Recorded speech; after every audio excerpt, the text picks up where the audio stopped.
දසවසරකට පසුව හැබෑවක් වුණු ඉසියම්මාගේ සිහිනය.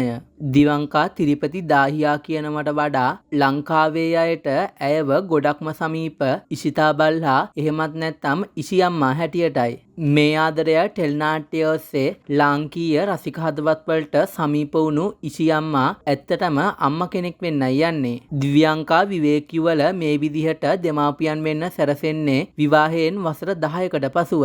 දෙන්න විවාහ වෙන්නේ 2016 වසරේදී. යුවල එළඹෙන ජුනි මාසයේදී සිය පළමු දරුවා මෙලවට බිහි කිරීමට අපේක්ෂාවෙන් පසුවන බවයි ආරංචිය. ඒ සුබ පණිවිඩය ගැන ඔවුන් සමාජ මාධ්‍ය ඔස්සේ කාටත් දැනුම් දීලා තිබුණා.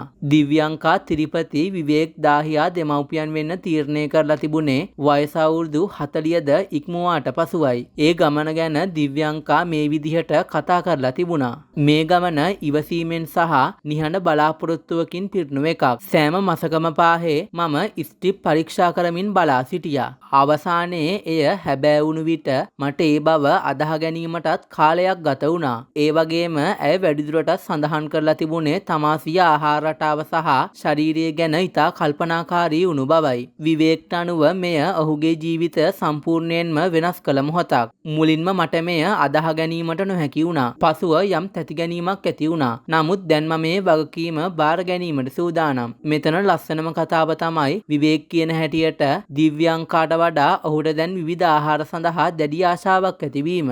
බොහෝ දෙනා වයස අවුරුදු 40න් පසු ගැප් ගැනීම අවදානම් සහගත ලෙස සැලකුවත් මේ යුවල නම් කියන්නේ මේ වයසේදී Tamanට වැඩි මානසික පැහැදිලි බවක් සහ පරණතභාවයක් පවතින බැවින් ඒ දෙමාපියන් වීමට ලොකු ශක්තියක් වන බවයි. ඉතින් ඉසියම්මාට අපි සුබ පතමු. මේ ගැන ඔබේ අදහසත් පහතින් කමෙන්ට් කරන් යන්නත් අමතක කරන්න එපා.